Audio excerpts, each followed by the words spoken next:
జీవితాల్లో ఏ రీతిగా మనము కలిగి ఉన్నాము.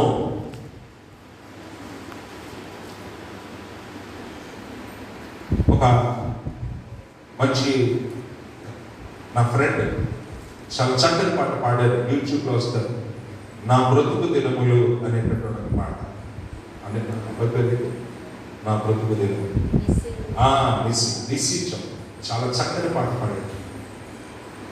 నేను బ్రతికి ఉండే ఈ కాలంలో తిరిగి నీ సన్నిధికి చేరినంత వరకు కూడా నా బ్రతుకు దినములన్నీ కూడా నేను నాకు తోడుగా ఉండే ప్రభావానికి పాట పాడాడు.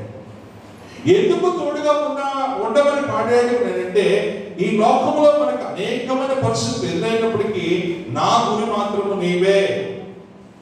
ఈరోజు ఆ గురి నా జీవితంలో ఏమిటని మనం జాగ్రత్తగా చూసినప్పుడు, క్రీస్తు నందుకు వచ్చి ప్రతి వాడు కూడా ఆ గురిని ఖచ్చితమైనటువంటి దిశగా కలిగి నడుచుకోవాలి. ఈరోజు మనం చదువుకునే ఈ వాక్య భాగంలో అబ్రహాం గురించి మనము చదువుకున్నాము. తర్వాత అబ్రహాం తర్వాత ఉన్నవారి గురించి కూడా మనం చదువుకున్నాము. ఇక్కడ మనం జ్ఞాపకం గమనించినట్లయితే ఈ 11వ అధ్యాయంలో కొంతమంది గురించి చాలా చక్కగా చెప్తూ, వీరందరూ ఆ వాగ్దానముల ఫలము అనుభవింపకపోయినను దూరము నుండి చూచి వందనము చేసి తాము భూమి మీద పరదేశులమును యాత్రికులై ఉన్నామని ఒప్పుకొని విశ్వాసము గలవారై మృతి నొందిరి. దేవుని స్తోత్రం కలుగును గాక. పరలోకం చేరాలి. ఇక్కడ కొన్ని విషయాలు మన జీవితంలో మనం ప్రభు దగ్గర అడిగినా సరే మనకు కొన్ని దొరకవు. దానికి ఉదాహరణ పౌలు గారి జీవితంలో చూసినప్పుడు పౌలు గారికి ఒక ఊరిలో ఉందని చెప్తారు. అది ఏమిటి అని అంటే ఎవరు కూడా ఖచ్చితంగా చెప్పరు. ఆయనకి కొంత చీకటి కళ్ళు సరిగ్గా కనబడం అనే ప్రాబ్లం ఉంది, లేకపోతే కడుపు నొప్పి అనేది కూడా అక్కడ ఉంటుంది, లేకపోతే రకరకాల. కానీ ఆ ముళ్ళు ఏమిటి అనేది మనం ఎవరు కూడా చెప్పలేం. అదొక సీక్రెట్. ఆయన ప్రభుతో మాట్లాడుకున్నప్పుడు కూడా, ప్రభా నాకున్న ఈ బలహీనత దయచేసి ఈ ముళ్ళను నా దగ్గర నుంచి తీసివేయండి. ఈ ప్రార్థన మీరు జాగ్రత్తగా గమనిస్తే గెత్సేమనే తోటలో ఉన్నటువంటి యేసు ప్రభు చేసిన ప్రార్థన కూడా ఒకటే. ప్రభువా ఈ గిన్నె నా ఎదురు నుంచి, అక్కడన్నా ఇక్కడన్నా దేవుడి నుంచి వచ్చిన మాట ఒకటే, నా కృప నీకు. కాబట్టి చాలా మంది జీవితాల్లో కొన్ని బలహీనత, శారీరక బలహీనత, లేకపోతే ఏదో ఒక భయానికి సంబంధించిందో ఏదో ఒక బలహీనత వారిని ఎందుకునంటే, ఆ బలహీనత ఒకవేళ ప్రభు నిన్ను తన సందులో నిలబెట్టి మనకు సాక్షిగా నిలబెట్టుకోవడానికి దేవుడి స్తోత్రం కలుగును గాక. అది మాత్రం మీరు గమనించు. ఆ బలహీనత నీ సన్నిధి నుంచి పోకపోవచ్చు, కానీ దేవుని యొక్క చిత్తము నీవు ఆయన సన్నిధిలో ఆయన కొరకు సాక్షిగా నిలబడాలి. ఆ బలహీనతలో నేను దేవుని కొరకు గొప్ప సాక్షిగా నిలబడాలని ఒకవేళ ప్రభు ఎంచుకున్నాడు. కానీ ఆనాడు యేసు ప్రభు కూడా అదే ఎంచుకున్నాడు. ఒకవేళ నీ చిత్తమైతే దీనిని మోసేటటువంటి చిత్తం బలం కూడా నువ్వే ఇవ్వాలని ప్రభుకే అప్పగించుకున్నారు తప్ప వారు ప్రభు మీద దేవుని మీద నేరారోపణలు చేయలేదు. పౌలు గారు కూడా అదే. కాబట్టి ఇక్కడ ఈ మాట మీకు ఎందుకు ఈ సమయంలో జ్ఞాపకం చేశారంటే, ఆ వాగ్దానముల ఫలములు అనుభవింపకపోయినను. కాబట్టి వాక్యము మనతో అనేక రీతులుగా అనేక ఆలోచనలో మనతో మాట్లాడచ్చు. కాబట్టి మన జీవితంలో కొన్ని సాధించాలనుకుని సాధించలేకపోవచ్చు, అనుకుని చేయలేకపోవచ్చు. ఏది ఏమైనప్పటికీ కూడా నీకు దేవుడిచ్చినటువంటి ఆ దర్శనము మాత్రము గురు తప్పని దర్శనంగా నువ్వు నేను కూడా వెళ్ళాలి. అందుకనే అక్కడ ఎంత చక్కని మాట అంటారంటే, వారు దూరము నుండి చూచి వందనము చేసి తాము భూమి మీద పరదేశులను యాత్రికులమై ఉన్నామని ఒప్పుకొని విశ్వాసము గలవారై మృతి నొందిరి. దేవుని స్తోత్రం కలుగును గాక. అనుకున్నది జరగలేదని వారు విశ్వాసాన్ని కోల్పోలేదు, కానీ వారు ఒప్పుకొని విశ్వాసము గలవారై ప్రభు సన్నిధిలో చేరారు అన్నటువంటి మాట ఈరోజు ప్రతి దేవుడి బిడ్డ జ్ఞాపకం చేసుకోవాలి. మా పప్పుల లక్ష్మికి బీపీ సమస్య ఉంది. ఆ బీపీ సమస్యని దేవుడి దగ్గరికి వెళ్ళకుండా ఏమి ఆపదు. అవసరమైతే నువ్వో నేనో తెలుసుకో. మీ మాస్టర్ గారు మంచి మాట చెప్తారు, ఏదన్నా సరే నువ్వో నేనో తీర్చుకోవాలి అన్నట్టుగా ఉండాలి తప్ప అమ్మో నా బతికిందే అన్నట్టుగా ఉండకూడదు. కాబట్టి నీకు బీపీ ప్రాబ్లం ఉన్నా, ఆ తలబాధ నిన్ను ఏడిపిస్తున్నా సరే, నా యేసే పడ్డ శ్రమ కంటే నువ్వు ఎక్కువ కాదు కదా అని ఆ బలహీనత నువ్వు ఎప్పుడైతే సవాల్ చేస్తావో అది నీ ముందు కూడా తలదించుకుంటారు. సిగ్గుతో దేవుని స్తోత్రం కలుగును గాక. నన్ను కృంగదీయాలని నువ్వు చూస్తున్నావు, కానీ నీవు కృంగదీసేదానికంటే నా ప్రభు ఇంకా గొప్ప శ్రమ పొందాడు, దానికంటే ఈ శ్రమ గొప్పది కాదు అని ఒక మాట నువ్వు చెప్పు. ఆ మాటతో నిన్ను చూసి తల వంచుకుని సిగ్గుపడి పారిపో. హల్లెలూయా. కాబట్టి మన విశ్వాసము గలవారమే ప్రభువుకు అప్పగించుకోవాల్సిన వారుగా ఉన్నాం. ఎందువరకు ఈ రోజు మన జీవితంలో ఈ క్రీస్తునందరి విశ్వాసము దేని కొరకు? ఇదిగో నేను కూడా నా ప్రభువుతో ఉండే ఆ సమయం కొరకు. అందుకనే వారు ఓపెన్గా ఒప్పుకున్నారు. మనం ఏమై ఉన్నామంటే ఈ లోకంలో పరదేశీయులను యాత్రికులమై ఉన్నామని వారు ఒప్పుకున్నారు. దేవునికి స్తోత్రం కలుగును గాక. కాబట్టి ఒకవేళ చనిపోతామంటే భయపడాల్సిన అవసరం లేదు. ఈ మరణమే నిన్ను నన్ను కూడా ప్రభు దగ్గరికి చేరుస్తుందనేటువంటి సత్యాన్ని మనము గ్రహించగలిగినాడు.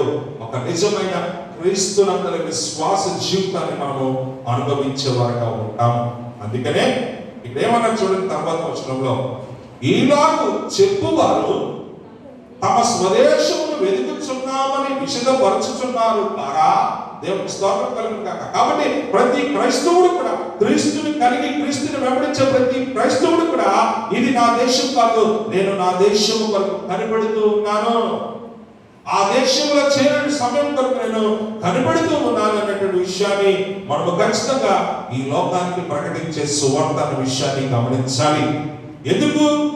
వారు ఏ దేశం నుండి వచ్చారో ఆ దేశమును జ్ఞాపకము మందు ఉంచుకున్న ఎడల మరలా వెళ్ళుటకు వారికి వీలు కలిగి ఉండదు. దేవుని స్తోత్రం.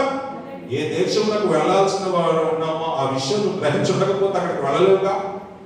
నేను ఏ ప్రదేశానికి చేరుకోవాలో దాని కొరకు నేను ప్రణాళిక వేసుకుని ఆ దారిలో వెళ్తాను, ఆ బస్సు ఎక్కుతాను, ఆ ట్రైన్ ఎక్కుతాను తప్ప నేను వేరే దారిలోకి వెళ్ళను. కాబట్టి ఈ రోజు దేవుని బిడ్డ నీవు నేను చేరుకోవాల్సినటువంటి గమ్యస్థానము అది పరలోకం అనేటువంటి విషయాన్ని మనం జ్ఞాపకం చేసుకుని ముందుకు వెళ్ళాలి. అందుకనే చూడండి 16వ వచనం ఎంత చక్కగా చెప్తున్నాడు. అయితే వారు మరి శ్రేష్టమైన దేశమును అనగా పరలోక సంబంధమైన దేశమును కోరుచున్నారు. దేవునికి స్తోత్రం కలుగును గాక. కోరుకోవాలి పరలోక దేశం. నీ మరణం ఎలాగైనా ఉండొచ్చు. మరణాన్ని గురించి ఎవరు నిర్ణయించి చెప్పలేరు. కొంతమంది బాధ అనుభవించి పడవచ్చు, ఆ వేదన ఎంత అంతా కాకపోవచ్చు. ఒక పెద్ద మనిషి నాతో చెప్తున్నారు, శరీరాన్ని విడిచేటప్పుడు శరీరానికి ఆత్మకు మధ్య చాలా బలమైనటువంటి పోరాటం. ఇది అందరి మనసులకు అర్థం కాకపోవచ్చు. ప్రభువుని హత్తుకున్నవాడు, ప్రభువుతో కలిసి నడిచేటటువంటి అనుభవంలో ఉన్నవాడికే ఇది అర్థమవుతుంది. అంతగా మీరు ఎక్కువ ఆలోచించదు. కానీ మరణం అనేది మనల్ని ప్రభు దగ్గరికి చేర్చేటటువంటి ఒక గేట్వే అన్న విషయం మాత్రం మీరు గమనించుకుంటే సరిపోతుంది. కాబట్టి మరణం యొక్క నిర్వచనానికి మంచి చెడు అన్న మాటలు ఏమీ లేవు. కానీ నీ యొక్క నిరీక్షణ, నీ విశ్వాసము నిన్ను ఎక్కడికి చేర్చాలండి? పరలోకం చేరాలి. అటువంటి శ్రేష్టమైన దేశములకు అనగా పరలోక సంబంధమైన దేశమును కోరుకునేవాడుగా దేవుడు మనల్ని నిలబెట్టాడు. ఈరోజు నీ కోరిక ఏమిటో జాగ్రత్త. ప్రభు సన్నిధిలో నీ కోరిక ఏమిటో ఒకసారి జాగ్రత్త. మనమందరము కూడా చెప్పుకోవలసిన వారమే. కానీ యవనస్తుడమైనా, బాల్యమైనా, అది కౌమార్యమైనా, మధ్య వయసు అయినా, అది ముస్లిం వయసు అయినా, ఏ వయసు అయినా సరే మన యొక్క గురి దేవుని యొక్క రాజ్యము అన్నట్టుగా మనం ఉండాలి. ఒకవేళ పరలోకము అని అంటే అస్తమానం మరణం గురించి ఆలోచిస్తామేమో అని అనుకోవచ్చు. కానీ పరలోకం అని పేరు పెట్టుకోవద్దు. సింపుల్ గా దేవుని రాజ్యం పెట్టుకోండి. ఎందుకంటే మన మనసులోకి ఏ పదం అర్థమవుతుందో, ఏది ఇష్టమవుతుందో అదే మన మనసులో ఉంచుతాం. అది ఎంత సత్యమైనా సరే మనం రెండో పదాన్ని ఇష్టపడం. కాబట్టి అది మనలో ఉన్నటువంటి బలహీనత అవ్వచ్చు, ఏదేవచ్చు. కానీ పరలోకమో అని ఒకళ్ళు అనుకుంటే నేను అప్పుడే ముసలిని అయిపోయినాను, ఒకళ్ళు నువ్వు అనుకోవచ్చేమో. పోనీ ఆ మాట అనుకోవద్దు, ఇంకో మాట అనుకుందాం. ఏమనుకుంటామండి? దేవుని రాజ్యము అని అనుకోవచ్చు. అందుకనే సండే స్కూల్లో మాకు నేర్పినటువంటి పాట, ఉన్నత రాజ్యమునకు వెళ్ళేదము, రక్షణ పడవలో నేను రక్షణ పడవలో. గుర్తుందా పాట? గుర్తుంది. నా చిన్నప్పుడు నా సండే స్కూల్లో నా టీచర్ లేదు. కాబట్టి ఒకవేళ మీకు పరలోకం అనుకోండి, పోనీ దేవుని రాజ్యం అని అనుకోండి, పోనీ ఉన్నతమైన రాజ్యం అనుకోండి, గొప్ప దేశం అనుకోండి, పోనీ అక్కడ చక్కగా ఒక మంచి కథని మనకి పిల్లలకు అర్థమయ్యే టీచర్లు చెప్తారు. వీళ్ళకి పరలోకం అంటే అర్థం కాదు కాబట్టి అది దేవుడి పట్టణంరా, దేవుడు ఉంటారా అని కొత్తగా చెప్తారు. ఎందుకు? వాళ్ళకి చక్కగా అర్థం అవ్వాలి. ఒకవేళ అలా అనుకుందాం, ఉన్నతమైన రాజ్యం అని అనుకుందాం. కాబట్టి ఆ రాజ్యానికి మీరు ఏంటంటే పరలోక సంబంధం ఏంటంటే వారు మరి శ్రేష్టమైన దేశం అని అంట. దేవుడికి స్తోత్రం కలుగును కాక. ఈ దేశంలో మనకు ఎన్నో కష్టాలు ఉండొచ్చు, ఎన్నో శ్రమలు ఉండొచ్చు, ఎన్నో వ్యాధులు ఉండొచ్చు, కానీ దేవుడు నా కొరకు ఒక చక్కని ప్రదేశాన్ని ఏర్పాటు చేశాడట. అది ఎటువంటి దేశం అంటే శ్రేష్టమైనటువంటి దేశం అని ఇక్కడ చూపిస్తున్నాడు. అందుకే తాను వారి దేవుడిని అనిపించుకుంటూ దేవుడు వారిని గురించి సిగ్గుపడడు కాబట్టి ఏలైనగా ఆయన వారి కొరకు ఒక పట్టణమును సిద్ధపరిచి ఉన్నాడు. అదే ఆయన రాజ్యము, దేవుని రాజ్యము, శ్రేష్టమైన దేశము, ఉన్నతమైన దేశము. దాన్నే పరిశుద్ధ గ్రంథ పరిభాషలో పరలోక రాజ్యము అన్నారు. దేవుని స్తోత్రం కలుగును కాక. కాబట్టి ఏ దేవుడైతే నీకు నాకు వాగ్దానం చేశాడో ఆ వాగ్దానం నెరవేర్చకుండా ఏమాత్రం సిగ్గుపడే దేవుడు కాడు. కానీ ఆయన మనందరి మధ్య కూడా ఇదిగో ఆయన నామం ఘనపరచబడినట్లుగా మనందరి కొరకు ఆయన ఒక పట్టణము కట్టి ఉన్నాడు. దాన్ని పరలోక రాజ్యము అని అన్నాం. మరి ఈ పరలోక రాజ్యం గురించి సింపుల్ గా మన తెలుగు భాషలో చెప్పుకోవాలంటే పరలోక రాజ్యం అంటే ఏంటి చెప్పండి? పరలోక రాజ్యం అంటే ఏంటి చెప్పండి? పరలోక రాజ్యమే కోరుకుందాం అన్నాం. ఇప్పుడు పరలోక రాజ్యం అంటే ఏంటి చెప్పండి? పరలోక రాజ్యం అంటే దేవుని రాజ్యం అని అన్నాను పర్యాయ పదంలో. పర్యాయ పదం పరలోక రాజ్యానికి ఏం పెట్టాను? దేవుని రాజ్యం అన్నాను. ఇప్పుడు పరలోక అంటే ఏం చెప్పండి? పర్యాయ పదంలోనే ఉందిగా దేవుని రాజ్యం అంటే. అక్కడ ఎవరుంటారు? మరి దేని కొరకు మనం పరలోకం కోరుకుంటున్నాం? ఎందుకు దేవుడు మనకు పరలోకాన్ని ఇస్తారని అన్నాడు? ఎందుకంటే ఆయన అక్కడ ఉండేవాడు, ఆయన నివసించు స్థానమే పరలోకము. దేవుని స్తోత్రం కలుగును గాక. అందుకనే మనం చాలా చక్కగా పాడుకుంటాం. ఏం పాడుకుంటాం? పరలోకము నా దేశము, పరదేశినే నీలా, ఇది లోకమేగా, నేను యాత్రికుడను. ఇప్పుడు మొట్టమొదటి వచ్చిన మీకు చాలా చక్కగా అర్థమవుతుంది.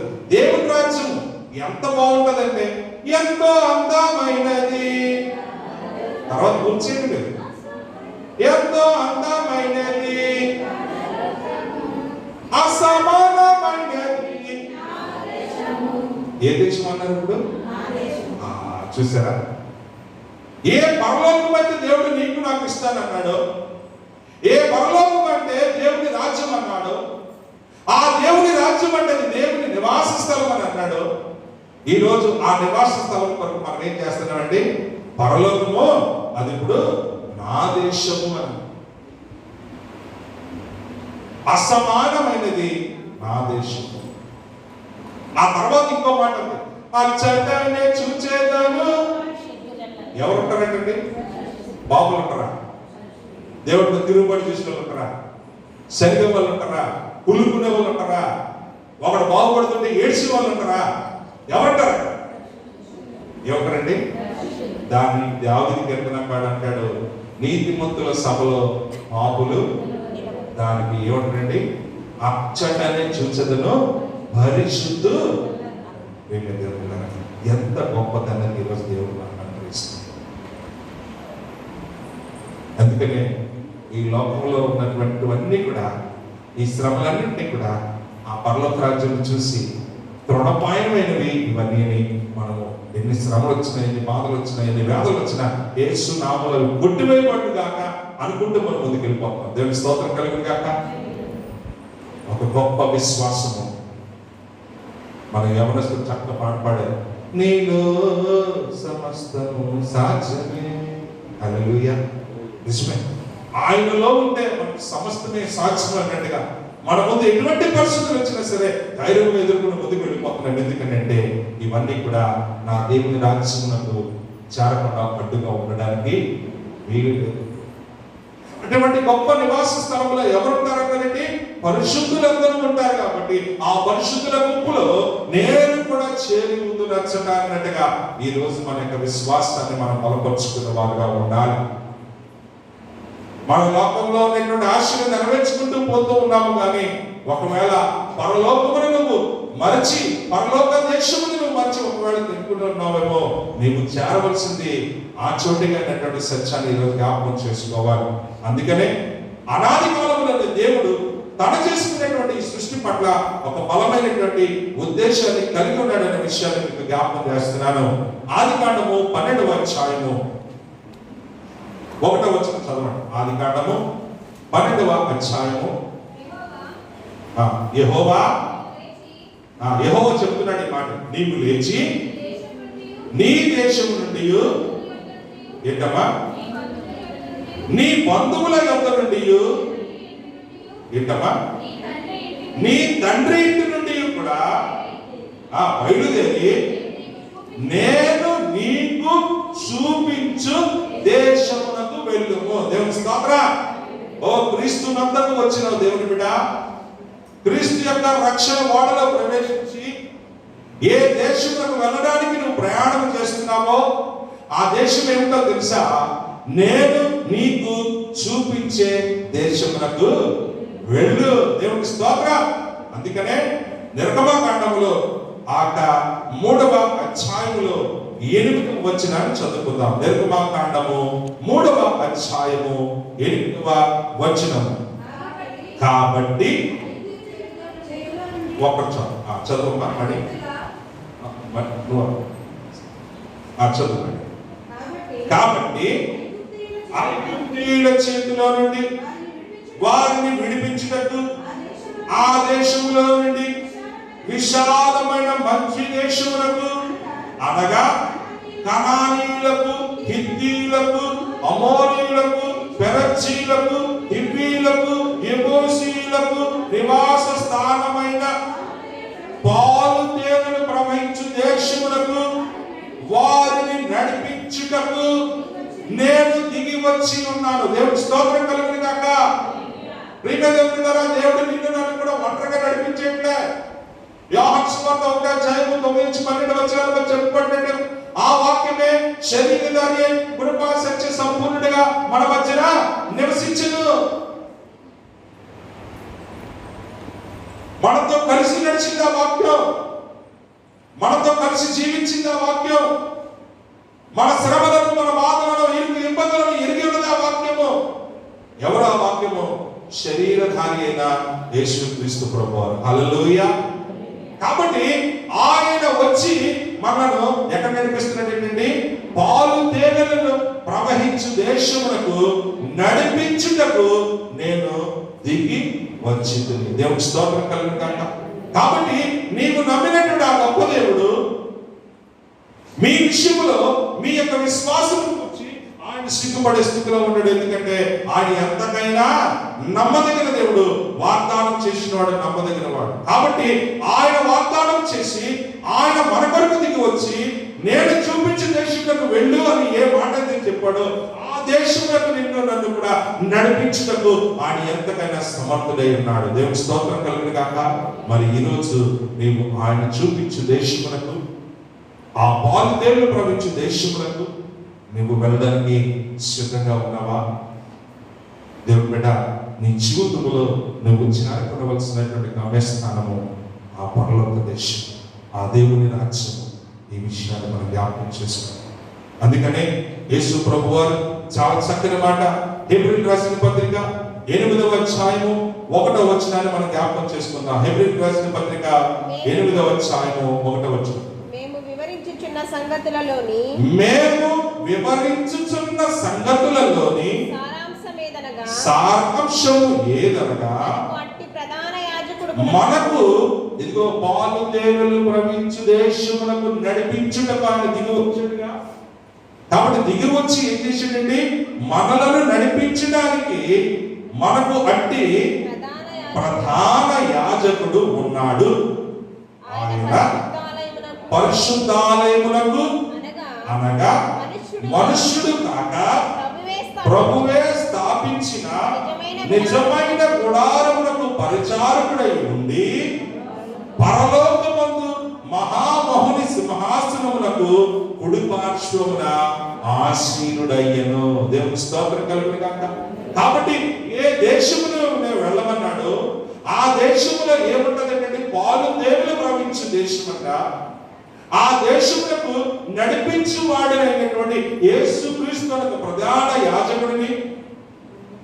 ఆ దేశము మనుషులతో కట్టబడినటువంటి దేశం కాదండి, దేవుడే స్థాపించిన నిజమైనటువంటి గుడారము. దానికి భూకంపాలు వచ్చినా ఏ కంపాలు వచ్చినా చెక్కు చెదరనటువంటి దేశం.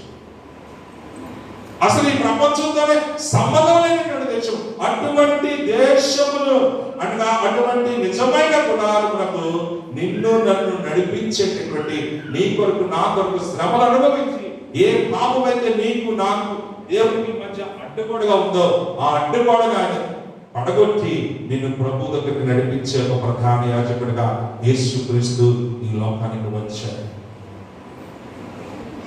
ఎందుకు?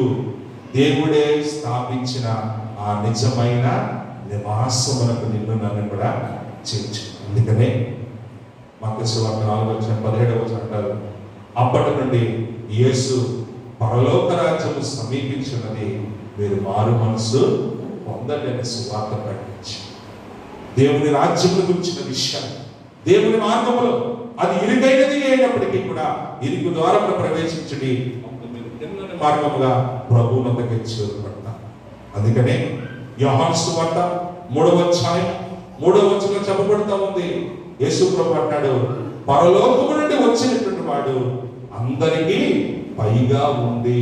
ఎందుకు ఈ మాట ఇక్కడ చెప్పుకున్నాడు యేసు ప్రభు అంటే, ఇదిగో అట్టి ప్రధాన యాజకుడు ఉండి మనుషుల చేత కట్టబడినది కాదు, దేవుడి చేత స్థాపింపబడినటువంటి ఆ నిజమైన గుడారములకు పరిచారకుడై ఉండి ఆయన ఏమైనాడంటే ఆ దేవుని యొక్క కుడి పార్శ్వమున ఆసీనుడై ఉన్నాడు. ఆయన ఎక్కడి నుంచి వచ్చినవాడు కాదు, పరలోకము నుంచి నీకు నాకు కొరకు కూడా పంపబడినవాడు. అందుకనే పరలోకము నుండి వచ్చేవాడు అందరికీ పైగా ఉండి, యోహాను సువార్త 6:51 యోహాను సువార్త 6:51 పరలోకము నుంచి దిగి వచ్చిన జీవాహారమును నేనే. హల్లెలూయా. చూడండి, ఎందుకు యేసు ప్రభు ఈ విషయాలు మనకు తెలియజేస్తున్నాడు అంటే, ఈ లోకంలో ఉన్న నీళ్లు తాగితే దప్పిమంటాం, ఈ లోకంలో ఉన్న ఆహారం తిన్నా మళ్ళీ ఆకలిస్తుంది. కానీ ఆయన అంటున్నాడు కదా, జీవ జన్మించేటట్టు నేను మీ కొరకు పరలోకము నుంచి వచ్చినాను అంటున్నాడు. అందుకనే ఆ నిరీక్షణ ఈ రోజు నా జీవితంలో ఏ మాత్రము కూడా సైడ్ ట్రాక్ అవ్వకుండా ఉండడానికి ఆయన ఏం చేస్తా ఉన్నాడంటే ఒక నిరీక్షణ కలుగు చేస్తా ఉన్నాడు. ఆ నిరీక్షణలో ఒక ధైర్యాన్ని నీకు నాకు ఇస్తా ఉన్నాడు. దాన్నే యోహాను సువార్త 14:1-2 మనం చూసినప్పుడు, నా తండ్రి ఇంట అనేక నివాసాలు. చూడండి, యేసుక్రీస్తు తన గురించి సాక్ష్యం చెప్తున్నాడు. మిమ్మల్ని అందరినీ కూడా ఆ ఉన్నతమైన రాజ్యంలోనికి నడిపించినప్పుడు పరలోకం నుంచి దిగి వచ్చిన జీవాహారము నేను, సశరీరుడుగా మీ మధ్యన నడుస్తున్న జీవము గల దేవుని వాక్కును నేను.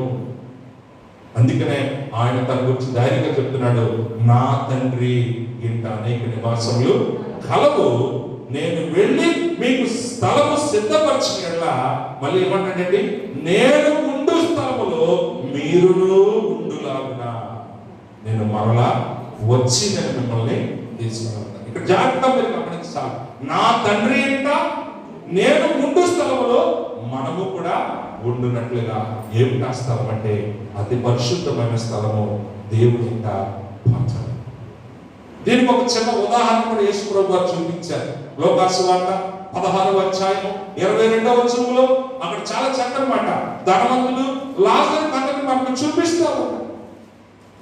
ధనవంతుడు లాజరు కథలో మీరు 16:22 చూసినప్పుడు, ఆ దరిద్రుడు చనిపోయి దేవదూతల చేత మన కోసం ఎవరు వచ్చారంటే దేవుడు ఎవరు పంపించాడంటే మన కోసం దేవదూతలు పంపించాడు. ఏం చేశాడు దేవదూతలు పంపించి?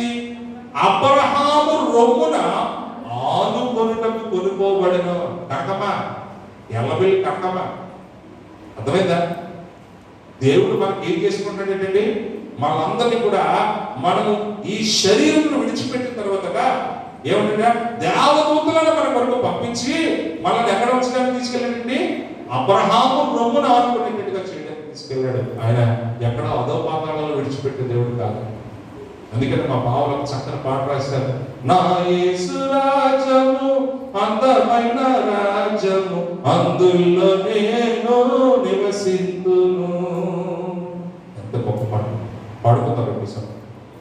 కాబట్టి ఈరోజు ఆ ఉన్నతమైన రాజ్యమునకు మనము చేరువారమై ఉన్నాం. కాబట్టి ఈ భూమి మీద శ్రమను బట్టి కృంగిపోవద్దు, బాధను బట్టి కృంగిపోవద్దు. వాటికంటే గొప్పవాడు నువ్వు విశ్వాసంతో ప్రార్థన చేస్తే నువ్వు అడిగినవన్నీ పొందుకుని ఉన్నావని కూడా నమ్మి ప్రార్థన చేయమని 11 మార్కు సువార్తలో ఆయన చెప్పినటువంటి గొప్ప దేవుడు. కాబట్టి నీ విశ్వాసము ఈ లోకమైనటువంటి ఆ భయం కల్పించే వాటి గురించి కాదు నీ విశ్వాసం, కానీ ఈ లోకంలో విడిచి నా ప్రభుతో నేను ఉండేటటువంటి ఎలాంటి సదాకాలమైన ఆయనతో ఉండేటటువంటి ఆ ఉన్నతమైన రాజ్యమునకు నేను చేరువాడినై ఉన్నాను.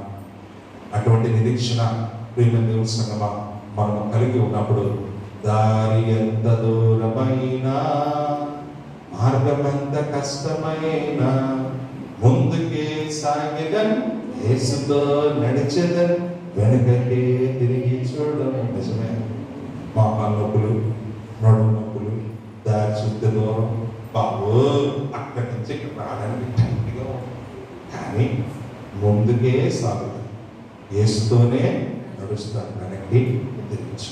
కాబట్టి ఈరోజు మన జీవితంలో ఆ పరలోకమును సాధించేటటువంటి ఆ బలమైనటువంటి విశ్వాసం ఎక్కడ ఉందంటే ప్రభువును ప్రేమించట్లా ఉంది, ప్రభువును సేవించట్లా ఉంది, ప్రభువును ఆరాధించట్లా ఉంది. ప్రభు మాటల మీద మాట మరియలు మనసు పెట్టుకున్న ఆ మంచి మనసులో ఉంది. అది నువ్వు చూడగలిగితే పరలోకాన్ని తీసుకొచ్చి దేవుడు ఎక్కడ పెట్టాడట?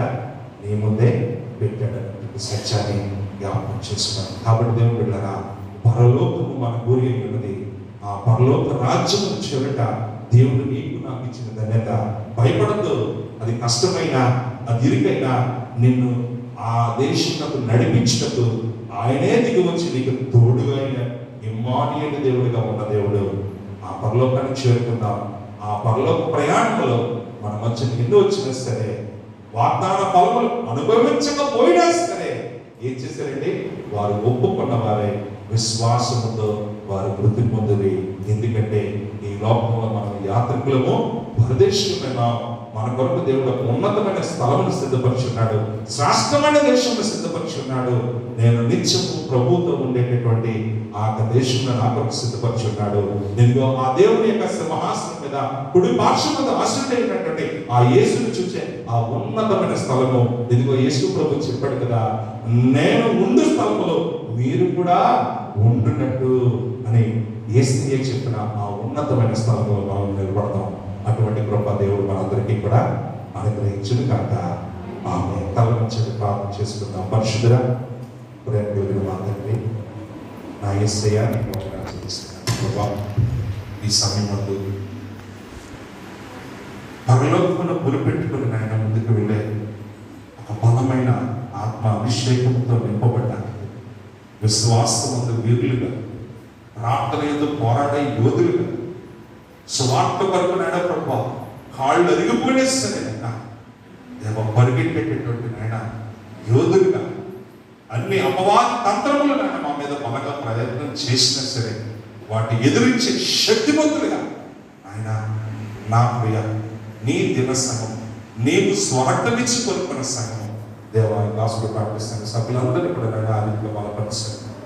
ప్రభు మేమందరూ కలిసి నాయన నిన్ను ముఖాముఖంగా ఆ చూచే ఆ గొప్ప ధన్యత కొరకు నాయన ఆశతో ఉన్నాను. ప్రభు ఈ లోకంలో ఉన్నది సమస్తమును కూడా నాయన గతించిపోయే సమయం వస్తుంది, కానీ దేవా నీ చిత్తమును నాయన ఎరిగిన వరమే.